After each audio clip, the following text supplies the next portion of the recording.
శ్రీ గురుభ్యో నమ. శ్రీ పరాభవ నామ సంవత్సరం. ఈ నామ సంవత్సరంలో అధిక జ్యేష్టము జ్యేష్టము. ఈ అధిక జ్యేష్టంలో 16వ తేదీ వరకు కూడా అధిక జ్యేష్టం ఉంది. 16వ తేదీ నుంచి అలాగే 14వ తేదీ జూలై నెల వరకు కూడా నిజ జ్యేష్ఠ మాసం నడుస్తుంది.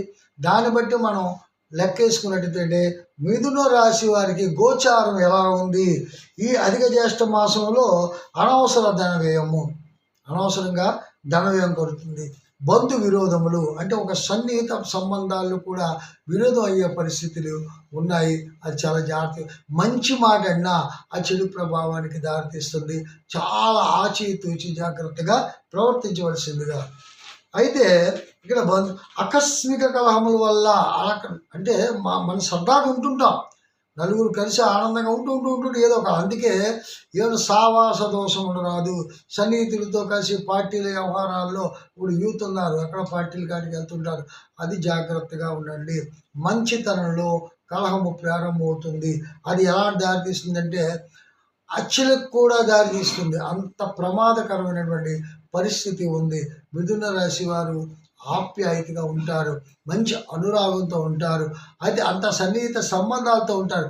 కానీ స్నేహితుల వల్ల ఎప్పుడూ మోసపోతూనే ఉంటారు. వీళ్ళకి పొంచి ఉన్న ప్రమాదం ఏంటంటే వీళ్ళకి గుప్త శత్రువుల వేట. మంచిగా ఉన్నటువంటి వ్యక్తులు కూడా ఉండి శత్రుత్వం పొంది ఆ శత్రుత్వంతో ఎప్పుడో పాత కక్షలు కూడా కావేశాలు కూడా ఈ పార్టీల వ్యవహారాల్లో కలిసికట్టుగా ఉండడం వల్ల అవి ప్రమాదానికి చోటు చేసుకుంటున్నాయి. తస్మాత్ జాగ్రత్త. ఇది చాలా ఇంపార్టెంట్. గోచార వ్యవహారాల్లో ఏదైతే మనం చెప్తున్నామో అది 100% తప్పనిసరిగా జరుగుతుంది. ఎక్కువ శాతం ఈ మిథున రాశి వారు స్థానచలనము, ఉద్యోగంలో ఉన్నటువంటి వ్యక్తులు ఎవరైతే ఉన్నారో అది స్థానచలనం అంటే ట్రాన్స్ఫర్ ఆర్డర్స్ ఎక్కువగా వస్తాయి. అలాగే జాయింట్ దారులతో మనస్పర్ధాలు ఎక్కువ. వ్యాపారం జాయింట్లు ఎప్పుడైతే మనం చేసుకుంటున్నామో వాటితో వాళ్ళకు ఉన్నటువంటి మనస్పర్ధలు వస్తాయి.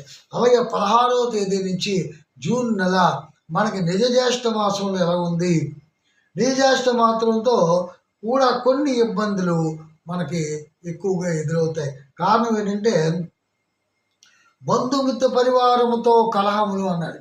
బంధుమిత్రులు అందరితోనూ కూడా ఎంత మంచిగా ఉన్నా సరే ఈ అధిక జ్యేష్ఠ మాసంలో ఉన్నటువంటి ప్రభావం ఏదైతే ఉందో నిజ జ్యేష్ఠ మాసంలో కూడా అది ఉంటుంది. మనసులోని బాధ చెప్పుకున్నా అది పోలేనటువంటి బాధతో చాలామంది బాధపడుతూనే ఉంటారు. నిద్ర సరిగ్గా లేకపోవడము, అపవాదాలు అపనిందలు ఎక్కువగా ఉండడం, ఎక్కువగా మోసపోవడం జరుగుతుంది. రియల్ ఎస్టేట్ వ్యాపార రంగం ఏదైతే ఉందో అది కూడా కొద్దిగా ఇబ్బందికరంగానే నడుస్తుంది. జాయింట్ వ్యవహారాలన్నీ కూడా కలిసి రాక చాలా బాధపడతారు. మిథున రాశిలో ఉన్నటువంటి ఎవరైతే నిరుద్యోగులు ఉన్నారో బుధాదిత్య యోగం ఉన్నది కాబట్టి వారికి ఉద్యోగ ప్రయత్నములు ఫలిస్తాయి. మిథున రాశిలోని ధనమందు గురుడున్నాడు, శుక్రుడున్నాడు కాబట్టి ఉద్యోగ ప్రయత్నములు ఫలిస్తాయి. విద్యార్థులకు మాత్రం ఉన్నత శ్రేణిలో విద్యను అభ్యసించే వాళ్ళు కూడా మంచి అభివృద్ధిలోకి వెళ్తారు.